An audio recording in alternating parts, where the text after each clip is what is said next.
ನಾ ಒಂದೇ ಮಾತು ಹೇಳ್ತೀನಿ, ನೀವು ಬಿ ಜೆ ಪಿ ಒಳಗೆ ಇದೀರಿ, ಬಿ ಜೆ ಪಿದಿಂದ MLA ಆಗಿರಿ, ಬಿ ಜೆ ಪಿದಿಂದ ಮಂತ್ರಿ ಆಗಿರಿ. ಭಾರತೀಯ ಜನತಾ ಪಾರ್ಟಿ ನಿಮ್ಮ ಜೀವನದಾಗ ಎಂದೂ ಮಂತ್ರಿ ಆಗ್ತಿರಲಿಲ್ಲ.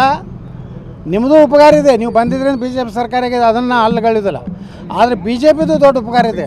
ಸಹಕಾರಿ ಮಂತ್ರಿಗಳು ಮಾಡಿದೀವಿ, ಅಲ್ಲಿದಿಂದ ಮೈಸೂರು ಉಸ್ತುವಾರಿ ಸಚಿವರು ಮಾಡಿದೀವಿ. ಈ ಉತ್ತರ ಕನ್ನಡದಲ್ಲಿ ಶಿವರಾಮ್ ಹೆಬ್ಬಾರು ಮನೆ ಹೇಳಿ ಬಂದೇನು, ಉತ್ತರ ಕನ್ನಡದಲ್ಲಿ ನಿಮಗೇನಾರೇ ಈ ದೇಶ ಧರ್ಮ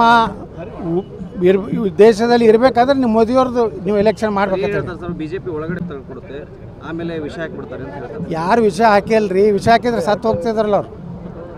ಜೀವಂತ ಹೆಂಗಿರ್ತಾರೆ? ವಿಷ ಹಾಕಿದವರು ಸತ್ತು ಹೋಗ್ತಾರೇನು? ಅದಕ್ಕೆ ದಯವಿಟ್ಟು ಸೋಮಶೇಖರ್ಗೂ ವಿನಂತಿ ಮಾಡ್ಕೋತೀನಿ, ನೀವು ಬಿ ಜೆ ಪಿ ಋಣದಾಗದಿರಿ. ನಿಮಗೂ ಒಳ್ಳೆಯಾಗಿತ್ತಂದ್ರೆ ರಾಜೀನಾಮೆ ಕೊಟ್ಟು ನೀವು ಬೇಕಾದಂಗೆ ನೀವು ಮಾಡಿರಿ. ಬಿ ಜೆ ಪಿ ಒಳಗಿದ್ದು ಮಾಡಿದ್ರೆ ಅದು ಜನನೂ ಒಪ್ಪೋದಿಲ್ಲ, ನೈತಿಕತೆನೂ ಅಲ್ಲ. ಆ ಕಡೆ ಹೋಗೋಣ.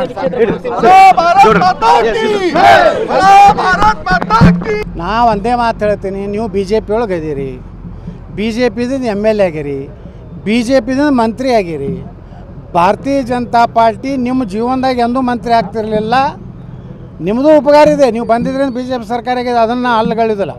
ಆದರೆ ಬಿ ಜೆ ಪಿದು ದೊಡ್ಡ ಉಪಕಾರ ಇದೆ. ಸಹಕಾರಿ ಮಂತ್ರಿಗಳು ಮಾಡಿದೀವಿ, ಅಲ್ಲಿದಿಂದ ಮೈಸೂರು ಉಸ್ತುವಾರಿ ಸಚಿವರು ಮಾಡಿದೀವಿ. ಈ ಉತ್ತರ ಕನ್ನಡದಲ್ಲಿ ಶಿವರಾಮ್ ಹೆಬ್ಬಾರು ಮನೆ ಹೇಳಿ ಬಂದೇನು, ಉತ್ತರ ಕನ್ನಡದಲ್ಲಿ ನಿಮಗೇನಾರೇ ಈ ದೇಶ ಧರ್ಮ ದೇಶದಲ್ಲಿ ಇರಬೇಕಾದ್ರೆ ನೀವು ಮೋದಿಯವ್ರದ್ದು ನೀವು ಎಲೆಕ್ಷನ್ ಮಾಡ್ಬೇಕಾಗ್ತದೆ. ಬಿಜೆಪಿ ಒಳಗಡೆ ಕೊಡುತ್ತೆ, ಆಮೇಲೆ ವಿಷ ಹಾಕಿಬಿಡ್ತಾರೆ ಅಂತ ಹೇಳ್ತಾರೆ. ಯಾರು ವಿಷ ಹಾಕಿಲ್ರಿ? ವಿಷ ಹಾಕಿದ್ರೆ ಸತ್ತು ಹೋಗ್ತಿದ್ರಲ್ಲ ಅವ್ರು. ಜೀವಂತ ಹೆಂಗಿರ್ತಾರೆ? ವಿಷ ಹಾಕಿದವರು ಸತ್ತು ಹೋಗ್ತಾರೇನು? ಅದಕ್ಕೆ ದಯವಿಟ್ಟು ಸೋಮಶೇಖರ್ಗೂ ವಿನಂತಿ ಮಾಡ್ಕೋತೀನಿ, ನೀವು ಬಿ ಜೆ ಪಿ ಋಣದಾಗದಿರಿ. ನಿಮಗೂ ಒಳ್ಳೆಯಾಗಿತ್ತಂದ್ರೆ ರಾಜೀನಾಮೆ ಕೊಟ್ಟು ನೀವು ಬೇಕಾದಂಗೆ ನೀವು ಮಾಡಿರಿ. ಬಿ ಜೆ ಪಿ ಒಳಗಿದ್ದು ಮಾಡಿದ್ರೆ ಅದು ಜನನೂ ಒಪ್ಪೋದಿಲ್ಲ, ನೈತಿಕತೆನೂ ಅಲ್ಲ. ಆ ಕಡೆ ಹೋಗೋಣ.